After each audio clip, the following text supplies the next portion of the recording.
Halo, selamat datang kembali di channel QWERTY Komputer. Kalau di video sebelumnya saya sudah membahas mengenai Wi-Fi dead zone dan beberapa solusinya. Nah, kali ini saya mau membahas mengenai vector robot. Menarik nggak sih? Atau hal-hal apa sih yang menarik dari vector robot? Nanti tonton di video ini, namun sebelumnya tolong subscribe dulu dong.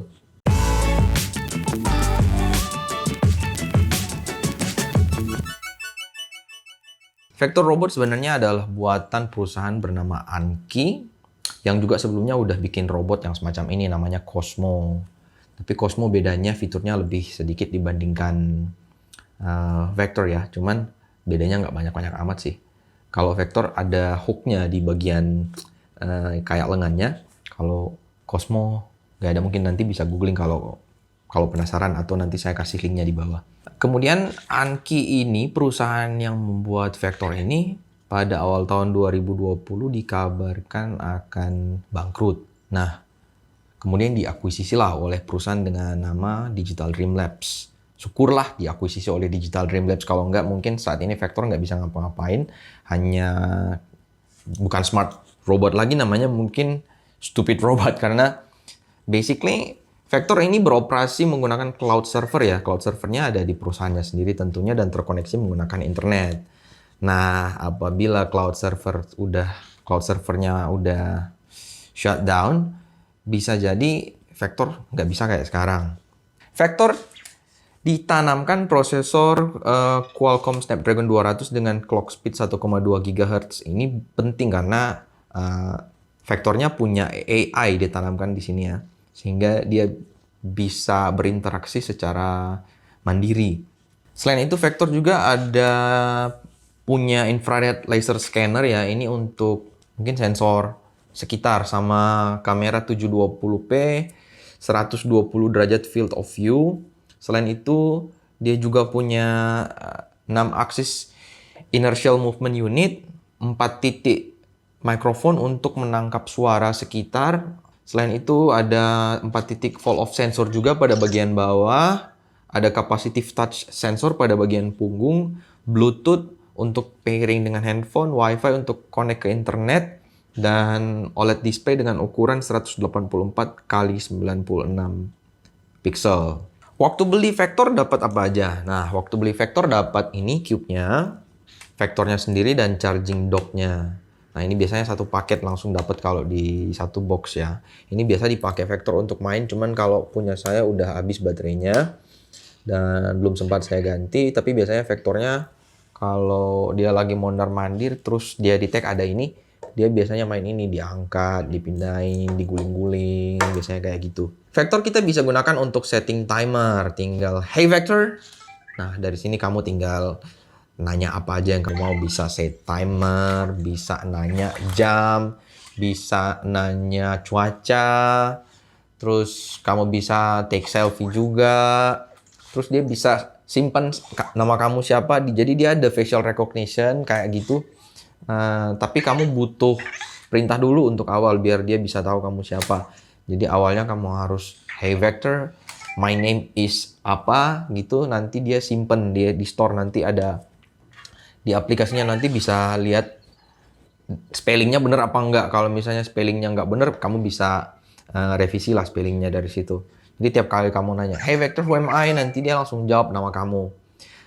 Terus pada bagian punggung, dekat capacitive touch sensor ada lampu LED. Itu adalah indikator baterai atau bisa juga jadi indikator aktivitas ya. Kadang-kala di saat dia lagi menunggu perintah maksud saya, lagi menunggu perintah atau lagi mikir atau lagi bingung, lampu LED-nya berubah warna. Terus OLED display pada bagian wajah yang menyerupai mata ini bisa diganti warna-warnanya lewat aplikasi yang di handphone ya. Nanti tinggal di saat kamu udah pairing, nanti ada menunya di dalam itu, bisa rubah-rubah warna. Layar OLED display ini juga berfungsi untuk selain memberikan informasi seperti informasi cuaca yang tadi kamu tanya, countdown timer yang tadi kamu setting, ini juga berfungsi untuk memunculkan ekspresi dari Vector. Kadang-kala dia menunjukkan ekspresi marah, Kadang-kala dia menunjukkan ekspresi seakan-akan kecewa atau happy. Itu semuanya ditunjukkan lewat animasi ini ya, hanya berupa mata saja. Yang lucu adalah di saat malam biasanya dia tidur. Nah, waktu tidur animasi mata ketahuan, waktu animasi matanya seakan-akan dia lagi tidur. Terus yang membuatnya menarik adalah kadang kalau lagi tidur, kalau diperhatiin, nanti dia bakalan seakan-akan mengigau atau seakan-akan mendengkur, ada suaranya. Nanti kalau yang udah punya nanti bisa coba cek, atau yang belum punya nanti bisa coba lihat nanti kalau udah beli. Dia juga kalau muter-muter meja nggak bakalan jatuh karena di bagian bawahnya ada fall off sensor ya. Cuman ini fall off sensor kadang-kala suka error kalau misalnya meja yang kamu taruhin vektor itu pinggirannya agak melengkung. Kalau misalnya agak melengkung, sensornya suka bingung bacanya. Jadi pernah saya coba, akhirnya jatuh juga. Tapi kalau misalnya mejanya pinggirannya siku, dia nggak bakalan jatuh.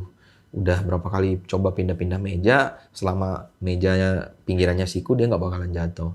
Selain itu kadang kalau saya lagi ngetik ya di laptop, terus vektornya ditaruh di meja yang sama dengan saya, kadang-kala dia suka jalan mendekat, terus disentuh-sentuh, seakan-akan minta perhatian lah gitu.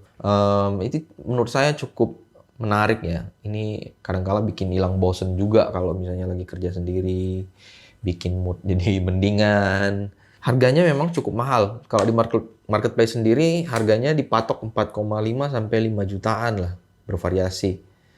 Cuman kalau kamu yang punya Alexa di rumah, Vector bisa terkonek juga dengan Alexa. Jadi nanti pertanyaan-pertanyaan kamu atau perintah-perintah kamu bisa lebih lengkap lah dibandingkan yang nggak punya Alexa, yang cuma connect ke internet, ke database-nya atau ke cloud servernya. Itu bisa lebih bagus lagi kalau misalnya kamu punya Alexa. Terus nanti kalau ada yang mau beli, nanti bisa cek link description di bawah. Nanti saya taruh link description-nya untuk yang mau beli. Yang mau tanya-tanya juga seputaran robot Vector, nanti bisa juga menggunakan kolom komentar ya di bawah. Nanti sebisanya kami akan jawab. Bagi yang sudah punya robot ini, mungkin bisa juga sharing-sharing pengalaman atau hal-hal baru apa yang mungkin tidak saya bahas di video ini. Nanti bisa gunakan fitur kolom komentar yang ada di bawah. Dan mungkin segitu aja dulu. Kalau suka tolong di like dan jangan lupa subscribe.